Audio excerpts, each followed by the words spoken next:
Shabbat Shalom. Well, this is it for me, my very last sermon. We've had such a beautiful goodbye, full of moments of mutual admiration, gratitude, respect, and relationship.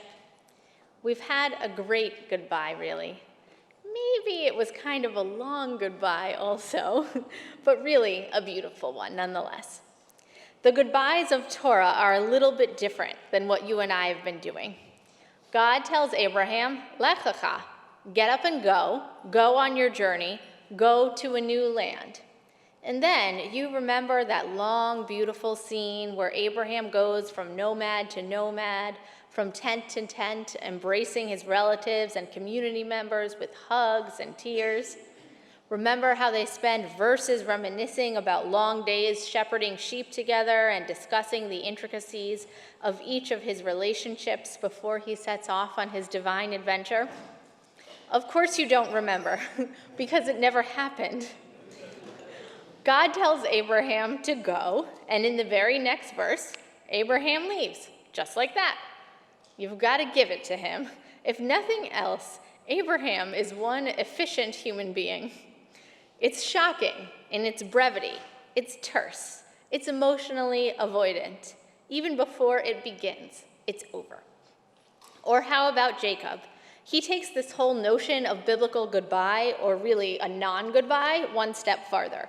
Instead of just avoiding a farewell, Jacob actually flees the scene. He runs from his parents' home in fear of his brother. He runs from his father-in-law, Laban, with possessions that may or may not entirely be his own. And guess what? Laban catches up to him. This part actually does happen. Laban says, "What have you done, deceiving me and driving my daughters off like prisoners of war? Why did you flee by stealth and deceive me by not informing me? I would have sent you off with festive songs, with hand drum and lyre, nor did you give me a chance to kiss my sons and daughters. How foolishly you acted." And Laban asks, why? And Jacob responds by saying, Ki yareti, because I was afraid. And Jacob is right. Saying goodbye is scary. On the third floor, I watch parents of 2-year-olds cry, sometimes inconsolably, outside of their children's new classroom on the first day of separation. Saying farewell, even when there will soon be a reunion, can be really frightening. It means an adventure into a new world, but it means separation from an old one. It means change and transition and loss. What did it feel like for you to say goodbye to your children as you sent them to sleepaway camp for the first time, or to drop them off at college freshman year? Have you ever said goodbye to someone and wondered if and when you would see them again? For me, I think about all of the families here who have said goodbye to a loved one eternally. Unlike Abraham and unlike Jacob, you chose to say goodbye to that person through Jewish ritual. You did not abandon them, you honored them. And Jacob was right. It was scary. I never had the chance to say it from the bima, so I thought I'd say it now, that I hold all of these stories in my memory. I remember the small details you shared about them. I remember noticing things that you did not say, so that you would show respect for your loved one, even if they were challenging to you.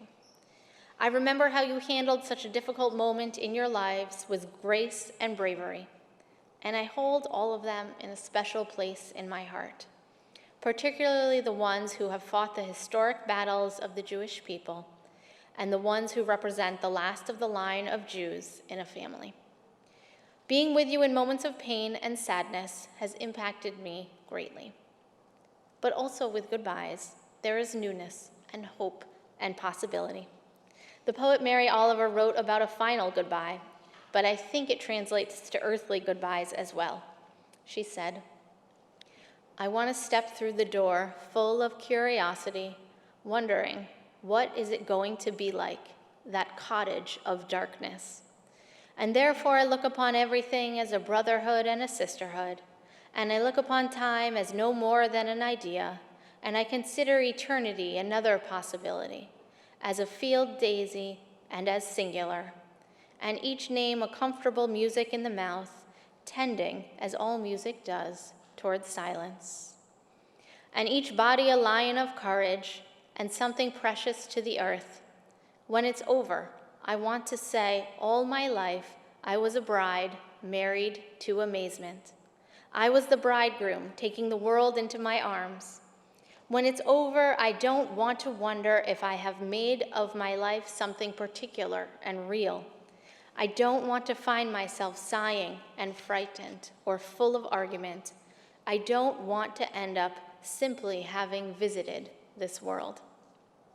My prayer for all of us is that we get to encounter a few great goodbyes in our life, because it means that we didn't just visit. We stayed the course.